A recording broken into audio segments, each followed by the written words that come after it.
ముఖ్య అతిథిగా రావడం, పిలిచిన తర్వాత తొందరగా రావడం మన యొక్క సంతోషకరం. మొదటిసారి మన తండాకు మన గ్రామ పంచాయతీకి రావడం మీరు మేడాల్సిందిగా కోరుకుంటా ఉన్నాను. క్రీడాకారులందరూ కూడా చప్పట్లు కొట్టాలండి.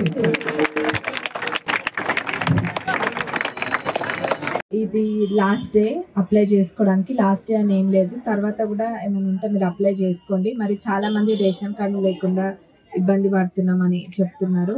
వాళ్ళు కూడా అంటే చూద్దాము, ఏదో ఒకటి మార్గం ఉంటుంది, దాని గురించి తర్వాత చర్చించడం జరుగుతుంది.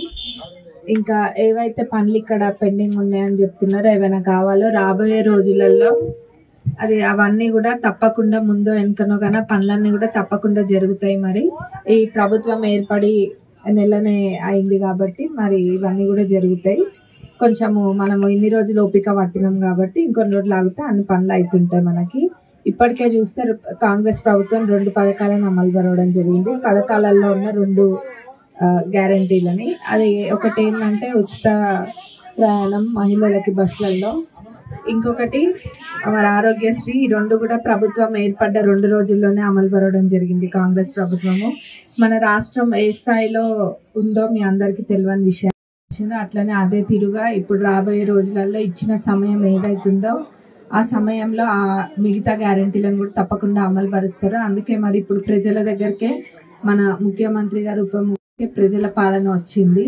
వాళ్ళకి కష్టం కలగద్దని వాళ్ళకి దగ్గరలోనే వాళ్ళు అప్లై చేసుకోవడానికైనా దేనికైనా, మీకు ఎవరికైనా అర్థం కాకపోయినా కానీ ఇక్కడ హెల్ప్ చేసే వాళ్ళు ఉంటారు, హెల్ప్ డెస్క్స్ ఉంటాయి. మరి ఇవన్నీ కూడా మీరు ఒకసారి చూసి చేసుకోండి. తప్పకుండా కూడా ప్రభుత్వం అన్ని చేసి తీరుతుంది, మీకు ఏమి ఇబ్బంది లేదు. ఎవరైనా మధ్యలో వచ్చి మిమ్మల్ని ఇబ్బంది పెట్టినా నేరుగా నా దగ్గరకు వచ్చి మీరు చెప్పొచ్చు. మీ బిడ్డలాగా అనుకోండి, వచ్చి ఏ ఇబ్బంది ఉన్నా కానీ చెప్పండి. ఎక్కడైనా ఎవరైనా ఏదైనా మీ దగ్గర నుంచి ఆశిస్తున్నా కానీ ఎవరికి ఏమి ఇవ్వాల్సిన అవసరం లేదు. 1 రూపాయి కూడా మీరు వచ్చి నాతోటే చెప్పుకోవచ్చు ఏది ఉన్నా కానీ. మరి ఇక్కడ సభకి అధ్యక్షం వహిస్తున్న పెద్దలు ఉన్నారు స్టేజ్ పైన, వాళ్ళందరికీ నేను ఇందాక నమస్కారం చెప్పలేదు.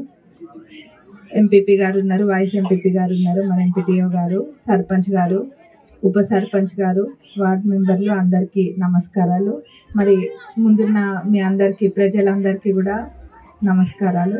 మరి ఏ ఇబ్బంది ఉన్నా తప్పకుండా మాకు చెప్పండి. పైన పెద్దలు చిక్కుడు ప్రభాకర్ గారు, రాపాక సత్యనారాయణ గారు, కుమారస్వామి గారు, మరి భార్గవ్ గారు, కోలా వేణు గారు, సామయ్య గారు, మరియు మన టోర్నమెంట్ స్పాన్సర్ వెంకటరెడ్డి గారు, అందరికీ కూడా పేరు పేరున నమస్కారాలు. ఇంకా ఇక్కడికి వచ్చిన పిల్లలందరికీ కూడా. స్పోర్ట్స్ అనేది చాలా మంది వెనకకేస్తారు, పేరెంట్స్ అనుకుంటారు పిల్లలు చదువు ఒక్కటి ఉంటే చాలా అనుకుంటారు. కాదు, స్పోర్ట్స్ కూడా ఇప్పుడు దేశం చాలా ముందుకు వెళ్తుంది. స్పోర్ట్స్ కూడా చాలా చోట్ల ఆడుతున్నారు, స్టేట్ లెవెల్లో ఆడుతున్నారు, చాలా లెవెల్స్ లో ఆడుతున్నారు. మరి దీన్ని వెనకకి తీసుకోవద్దు. ఇది ఫిజికల్ యాక్టివిటీకైనా దేనికైనా కానీ స్పోర్ట్స్ అనేది మంచిదే. ఎవరికి ఎందులో ఇంట్రెస్ట్ ఉంటే పిల్లలకి చదువుతో పాటు పేరెంట్స్ ఆ స్పోర్ట్స్ లో కూడా ఎంకరేజ్ చేయాలని నేను అనుకుంటున్నా. ఎందుకంటే దానివల్ల చాలా ఉపయోగం ఉంటుంది. ఏం తెలుసు మనకి, ఈరోజు నేను ఎమ్మెల్యే అవుతా అని అనుకున్నాను, అనుకోలే కదా. రేపు వాళ్ళేమవుతారో మనకు తెలియదు కదా ఇక్కడ స్పోర్ట్స్ నేర్చుకుంటే. కాబట్టి అందరు కూడా పేరెంట్స్ కూడా ఎంకరేజ్ చేయండి. మరి ఈ స్థాయిలో ఇది నిర్వహిస్తున్న వాళ్ళందరికీ కూడా థ్యాంక్ యూ వన్స్ అగైన్. మా స్కిల్ డెవలప్మెంట్ సెంటర్ లో కూడా అడిగినారు, డెఫినెట్ గా కన్సిడర్ చేస్తాము. కొట్టిపాడే డెఫినెట్ గా కన్సిడర్ చేస్తాము. ఇంకా వేరే వాళ్ళు అనుకున్న విషయం అందరూ అది అనుకునేటోళ్ళు ఒక మంచి పని చేస్తే దానికి అడ్డంకులు వేసేటోళ్ళు ఎంతో మంది ఉంటారు. అన్ని తట్టుకొని మనం ముందుకెళ్తాము. ఎందుకంటే మన వైపు న్యాయం ఉంది కాబట్టి మనం అన్ని తట్టుకొని ముందుకెళ్తాం. ముఖ్యంగా అన్నిటికన్నా ముఖ్యంగా మీ అందరి అండాదండ ఉంది. దాని కారణమే ఈరోజు నేను ఇక్కడ ఉన్నా. ఇక్కడికి నేను ఇదే ఫస్ట్ టైం రావడం ఇక్కడికి కాబట్టి మరి మీరు అందరు కూడా సపోర్ట్ చేసి గెలిపించినందుకు అందరికీ వేదిక ద్వారా థ్యాంక్స్ చెప్తున్నా. ఇంకా మీకు ఏ సమస్యలు ఉన్నా కానీ మీరు నేరుగా నా దగ్గరకు వచ్చి చెప్పవచ్చు. Thank you so much for inviting.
కొంచెం సైడ్ ఉండండి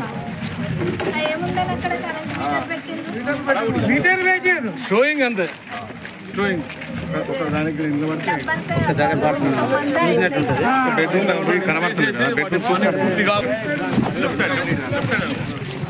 ఇది ఇది ఇంటర్మీడియేషన్ అంటే పదం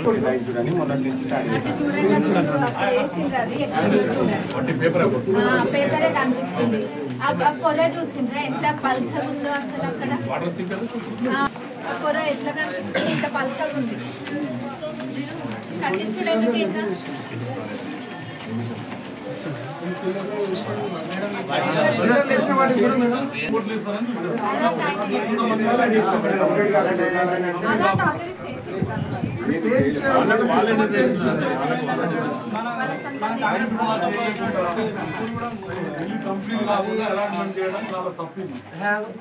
మీడియా మిత్రులు తెలిసేది అదే మీరు రేపు పొద్దున రాయవలసిందనే బయట పాస్ చేయకుండా అలాట్మెంట్ చేయడం చాలా తప్పు.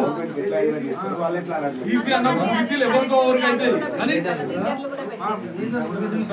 అంత ఊరు అలాట్మెంట్ చేసేది